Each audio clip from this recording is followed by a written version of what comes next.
What's up, YouTube? This is GroudonEmpire, and I am back for another episode of Route Global 1000. Episode, well, forget about the episode number. I'm just back for another episode of Route Global 1000, a series where I basically ladder in the X and Y rating battle spot ladder for single. This one is the single series. This is the final season of the Pre-Omega Ruby Alpha Sapphire XY League. So that's especially a reason. Another reason for this series is so I can prove my skill to the world, especially YouTube and whatnot, so you guys know that I am a very skilled player at Pokemon. So, you know, you guys can give me feedback of what kind of series you want to see from me and stuff like that, and that people will actually watch based on actually seeing that I've proven that I actually have skills, right? So yeah, that's the goal behind the series, and yeah, so this is another game. Quick update.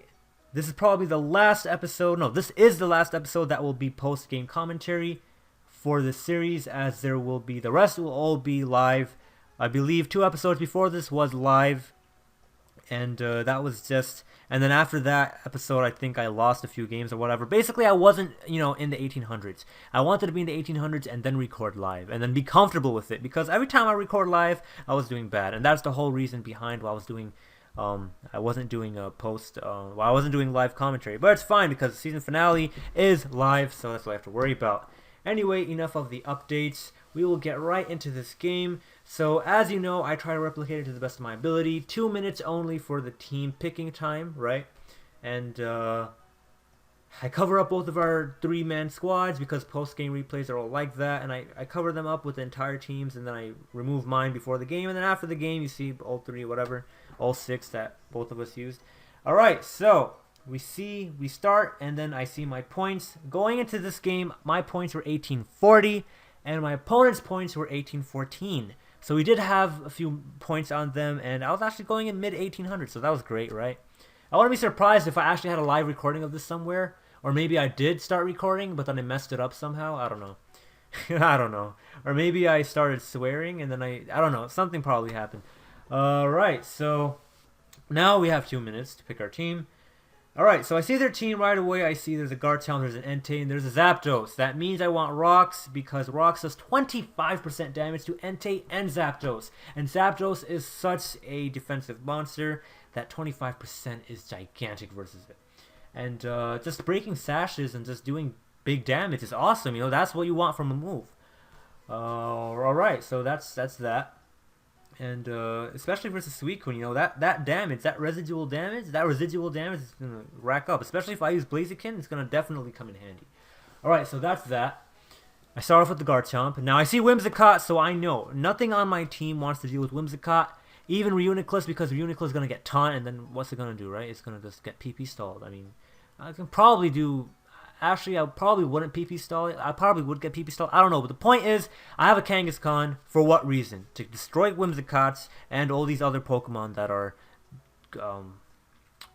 mainly to counter the common counters to Kangaskhan, but I mean also Whimsicott, because Whimsicott's crazy annoying. So I bring my Kangaskhan, and Kangaskhan can deal with Suicune, Whimsicott, basically everything, except for like that Entei and the Tyranitar. Well, it can deal with Tyranitar, but not completely, like it takes turns, right?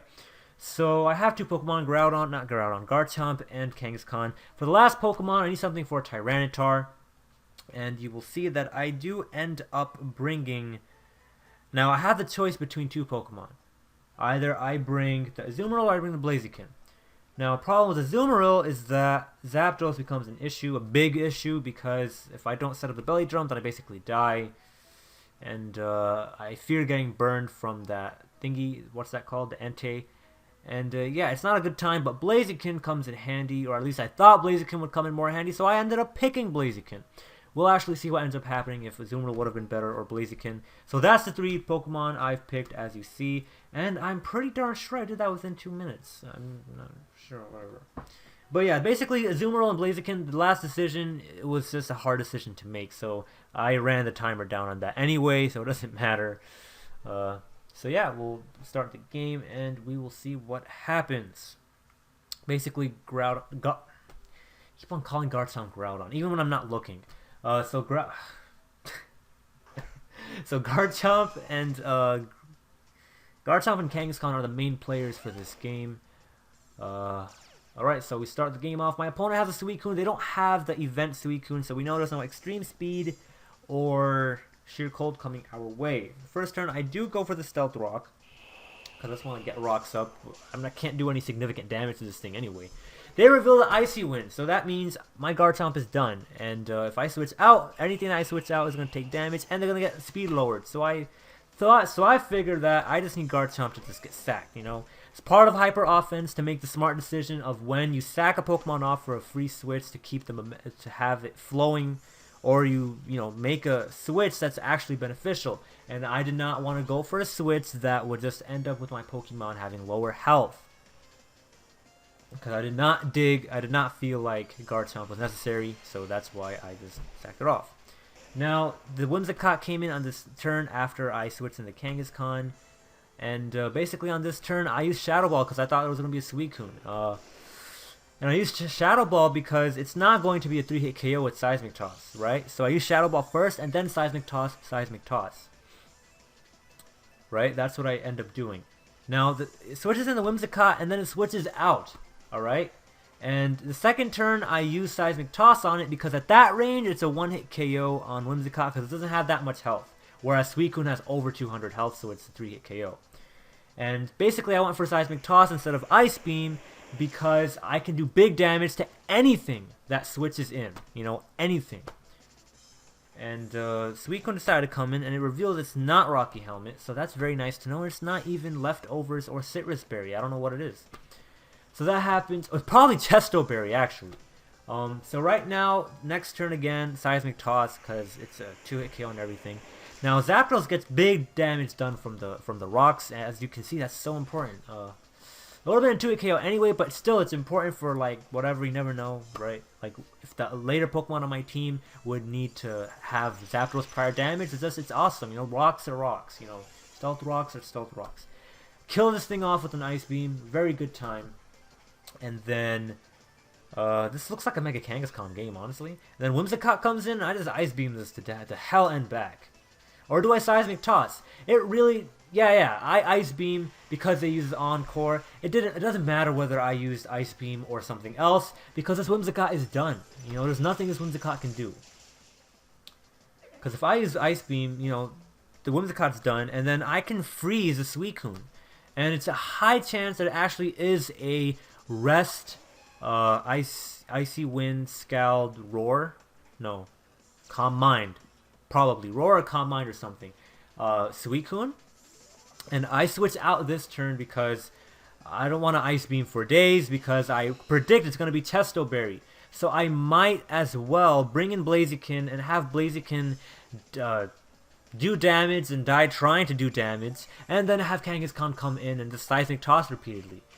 So my prediction was correct. It was Chesto Berry, and it was good. It was very good that I did not stay in and try to get freeze hacks, and I just went into Blaziken, and this happened.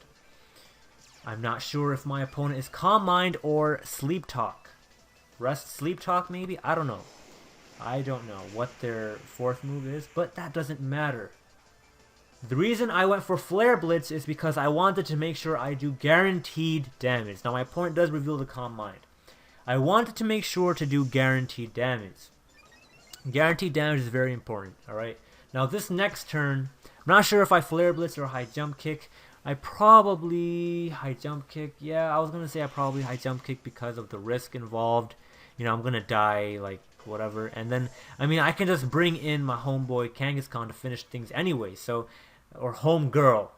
I know she's female, alright? So I know. So yeah, that's really what the game was. After my opponent did Memento, I could come up with Kangaskhan. No, not Memento, Encore, and I used Ice Beam on it. I switched on to Blaziken, so Blaziken can do whatever it can to that predicted Rest Chesto Berry Suicune, and then die trying to do whatever it can. You know, it ended up finishing that Pokemon off, but if it didn't finish that Pokemon off, then of course Kangaskhan can just 3-hit KO. It's a good time, so I don't have to worry. All right, so that's really what it was. And if If I ever flare blitzed the Suicune with the Blaziken, it's because I wanted to be safe. All right, I wanted to be safe. I wanted to just do damage and then die doing damage instead of die by jumping in the air and, I don't know, getting sky attacked by the wind or something, right? Air slash or whatever. So I hope you guys enjoyed this episode. Next couple of episodes are going to basically be 4, I believe, and they're all going to be live recorded. And I hope you guys are hyped for that and Omega Ruby and Alpha Sapphire. Remember, if you want to see high-level battle spot content, you know where to come. GroudonEmpire. If you want to make sure you don't forget and you're always on the up, if you always know what's cracking with this channel, subscribe. And if you like any of the videos that you see, whether it's me or any YouTube video, really, but especially mine, right? You know, if you actually like the videos, please click that like button, because whatever videos you like, when you click that like button, it helps. It's like telling other individuals that, oh, this video is good. You know, I like this video. People like the video because the video is nice, or it's good, or it's beneficial, or it's something like that, right? And yeah, that's why. And it's also beneficial in some ways to content creators in other ways that I don't know, but I do know that if you do like a video and you like it and other people see that they like it, it's great feedback. I know personally, if I see more dislikes or a lot of dislikes for a video compared to the likes, like if there's like a huge percentage rather than just like a very tiny percentage, then I know right away there's a problem with this video. Alright, so that's just a little example. So if you like the video, you know, definitely click that like button. You know, it helps everyone, really. And if you like the content, you know, if you're excited for the future content, or you don't know what's up and you think that I can, you know, by seeing this skill, you think I can produce some awesome content for Omega Ruby and Alpha Sapphire, which I'm telling you, I promise I will. Subscribe. This is GroudonEmpire. Peace out.